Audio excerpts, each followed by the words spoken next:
Today's going to be a waterfall day, and we're going to start over here at Spirit Falls. Now, I've been really excited to go check this falls out because all the photos I've seen of it, it looks absolutely amazing.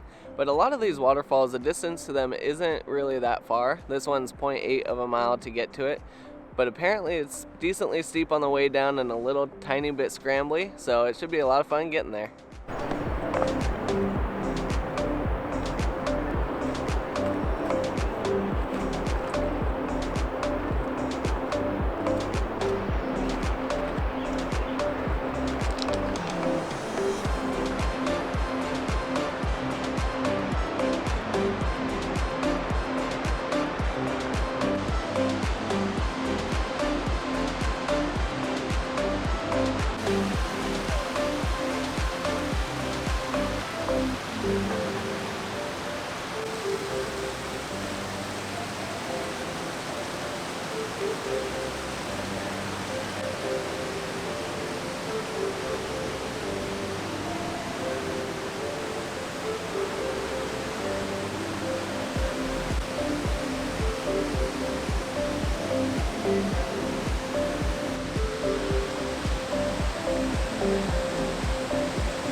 Talk about a beautiful waterfalls. It completely blew my expectations out of the water. There's a ton of water coming over right now, which makes sense with all the rains that we've had. So I definitely have to agree with the online consensus that probably shouldn't bring kids down here because one mistake could be really bad. But for anyone else that feels comfortable coming down here, 100% worth it.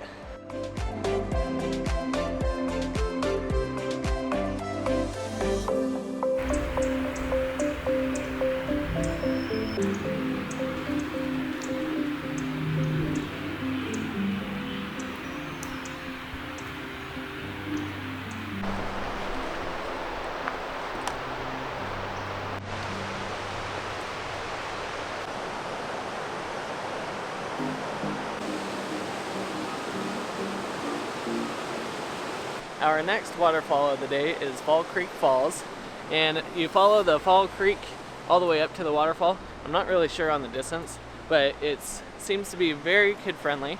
We've seen a lot of parties with kids, and it doesn't really seem like too many people are struggling with it, so it's a good family hike to this falls.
The camera does not showcase just how amazing that waterfall is, and I don't think any camera will really show you how tall it is and just the force coming off of those falls.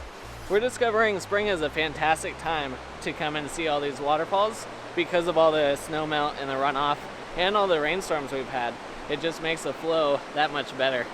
But this one ended up being about 3.6 miles round trip and about 700 feet of elevation gain. So you definitely get a little workout in getting up there, and it is very family friendly. So if you have little ones or anything like that, bring them along with you.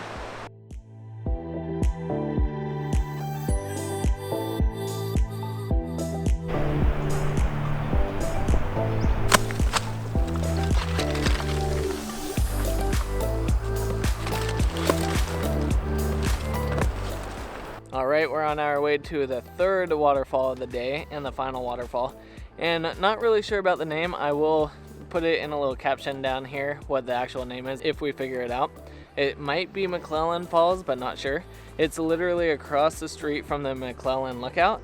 And on a nice day, you can see Mount St. Helens from the lookout, which is pretty cool. Now this one, it's kind of like a little goat trail in the woods. It's harder to find, a little bit more navigational skills to get here. And Sarah said it's a pretty cool falls, so we'll go take a look. What?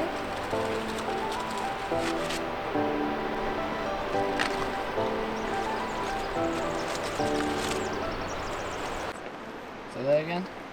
So watch out for slippery pine cones.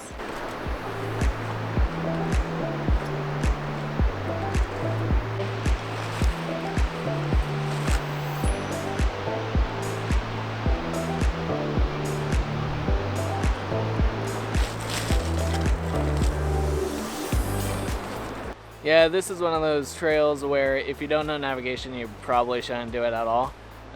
We have been walking mindlessly through the forest trying to figure out how to get down to the falls.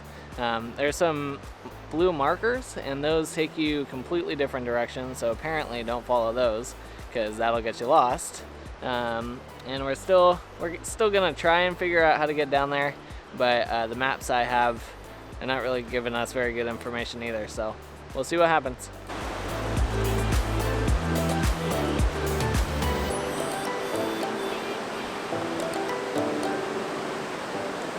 All right, so we troubleshooted. We decided blue took us in the completely wrong direction. Those are the trail markers someone left. And so we went to the top of the blue markers and then found the actual trail. So now we see the falls, it's in the distance, we're not that far away. I would like to know, whoever set up the blue trail markers, 1, follow leave no trace principles, pick up your crap.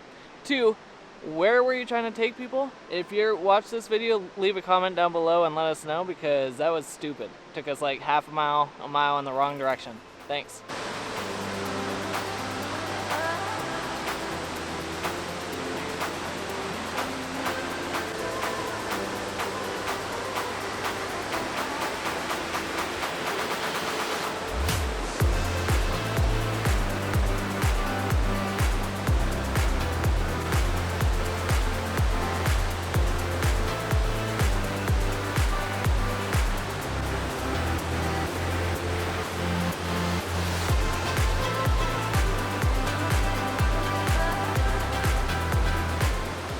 Alright, McClellan Falls was definitely worth seeing, even with the headache of trying to figure out how to get here. Oh my gosh, amazing. And we showed up and there's a rainbow just waiting for us down there, so. So exciting. Yeah, it's awesome. If you do try to come out here, 1, make sure you have maps downloaded or something so you can try to navigate. But if you find the blue marks, you went too far. Don't follow that guy's trail. Just go up a little ways. There's a little path that's hidden before you get to the blue marks, and that's the correct path, and then it's like 5 minutes from there. So don't do what we did, and we'll save you a mile or 2. Alright, if you like this video, hit that like button down below. You can subscribe to more of our adventures, and keep climbing to the peak of your health.